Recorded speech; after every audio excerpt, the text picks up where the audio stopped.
Welcome to the Beau Show, the home of faith, family, and freedom. Freedom of speech is such an important and hot-button issue right now. And I have previously covered the way that speech has been muzzled, especially by the big tech giants like Facebook, Instagram, and Twitter in the pre-Elon Musk era. It is arguable that free speech is the #1 issue of our time. Because if we have no speech, we have no free-flowing information. And if governments or bureaucracies can silence us, then we lose our constitutional rights, which means we no longer have the republic that we were charged to keep by Benjamin Franklin. Social media is incredibly powerful, and the Twitter files have proven that social media was heavily active in silencing voices that dissented, whether that was about medical freedom or the damning information that Hunter Biden was in a pay-to-play scheme with his dad in overseas business. We don't yet know how that will all turn out, but if it weren't for Elon Musk's purchase of Twitter, we might not know any of this. And what has been revealed has been highly disturbing. If information about a presidential candidate can be silenced and throttled, and that can change votes, well then, the electoral process has been compromised. And if we thought, oh, okay, social media got caught red-handed with this Biden stuff, so they won't do it again. Think again, my friends. We may be seeing another scandal in the making. Robert F. Kennedy, nephew to the late President John F. Kennedy, has thrown his hat in the ring as a contender on the Democratic ticket, challenging the incumbent Joe Biden. Many people think that he stands no chance. But let's be honest. After that fall that Biden just took at the Air Force Academy, does he really look that formidable to you? All jokes aside, the man is elderly and he's not moving well. Even in his own party, he's vulnerable. But only Kennedy and Marianne Williamson have tried to challenge him, which is almost a lost cause due to how the Dems do their superdelegate process. Bernie Sanders knows this. But Kennedy is being muzzled by Meta-owned Instagram. He wrote on Twitter, "Interesting, when we use our Team Kennedy email address to set up Instagram accounts, we get an automatic 180-day ban. Can anyone guess why that's happening?" An accompanying image shows that Instagram said it suspended his Team Kennedy account and that there are 180 days remaining to disagree with the company's decision. Being an owner who actually listens to and responds to his customers, unlike Target and Bud Light, Elon Musk responded to this tweet and invited Kennedy on a Twitter Spaces chat, which he accepted.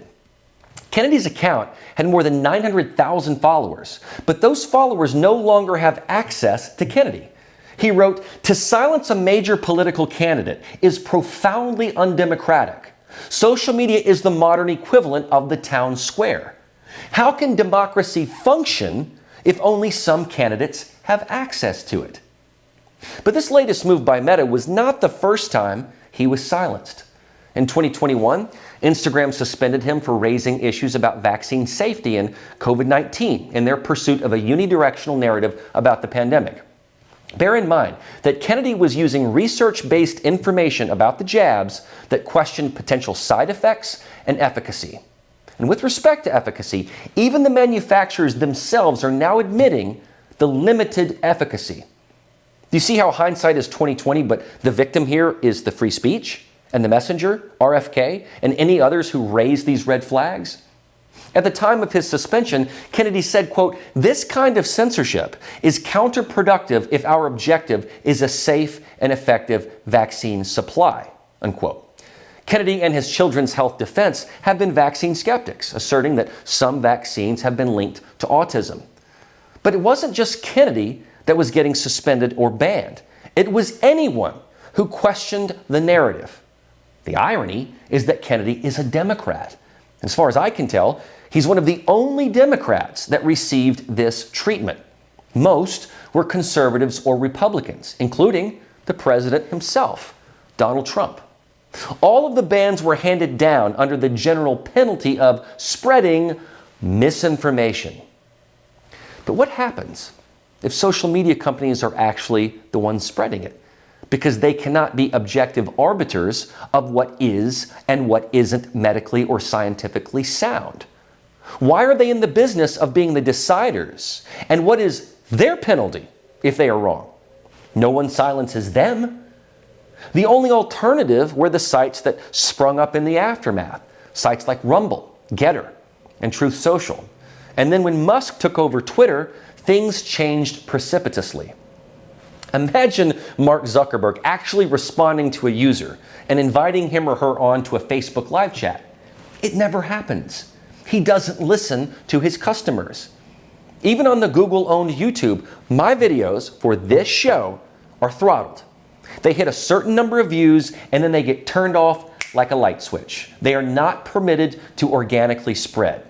So even the information that I bring to you, which is fact and research based, can only reach a certain number of eyes and ears. That means that information that I tell you cannot reach the masses in the way that other commentators or journalists can. I actually just won a 2023 Telly Award for video journalism. And you would think that after I won another international award that YouTube would take their boot off my back. But they never have. This is what I mean. If you have any sort of viewpoint that challenges mainstream thought, you are on their watch list. Kennedy is a Democrat, but not Democrat like a good DNC Democrat. His positions on vaccines alone put him outside their sandbox. But just because he has alternate views that have been researched, why is social media silencing him? Does he not get a say in the matter? Social media let Joe Biden repeat the lie over and over again that he had nothing to do with Hunter's business. But we now know that to be patently false. In Bobby's 2024 presidential campaign announcement, he said he's been censored for 18 years. And he explained it further. I watched your announcement speech from Boston, all 2 hours of it, at about the 48 or 49 minute mark. At about the 48 or 49 minute mark, you said, "This is what happens when you censor somebody for 18 years."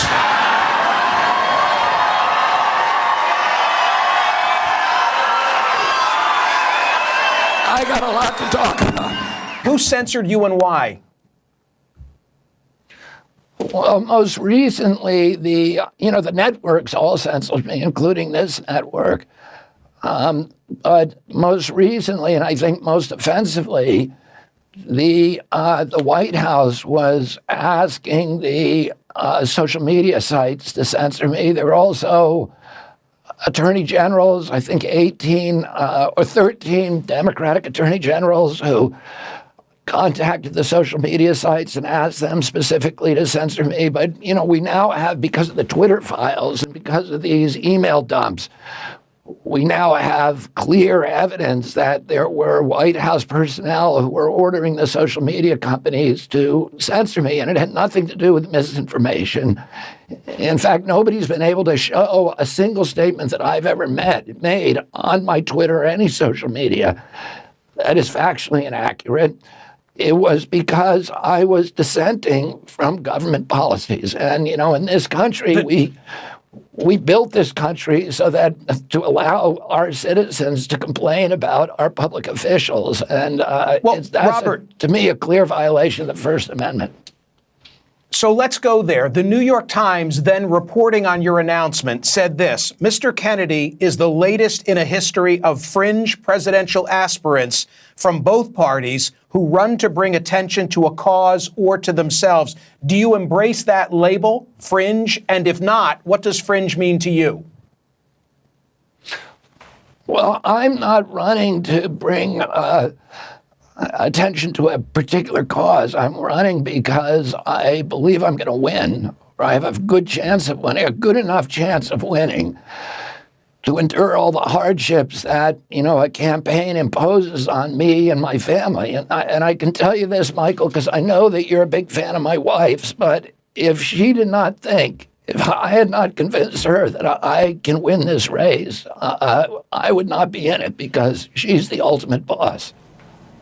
Dissent has to be part of our national discourse. It must be part of the democratic process, or we will have an uninformed electorate. Kennedy has also claimed that the CIA was behind the assassination of his uncle, JFK, a notion that has long been suggested, but more interesting coming from RFK Jr.'s mouth. I spoke with history buff Roger Stone about this, and he also believed this to be the case, even as verbally indicated to him by President Trump, who only released a very small percentage of classified documents concerning the JFK assassination. Now, is this assertion permitted on social media? It is explosive, no doubt. But because it challenges the narrative that was given to us both then and now, can Bobby speak candidly about his uncle's assassination? Or are these moves by Meta a figurative assassination of Robert F. Kennedy's free speech, and perhaps an attempt to meddle in a free and fair election? Keep watching at epochtv.com/The Beau Show.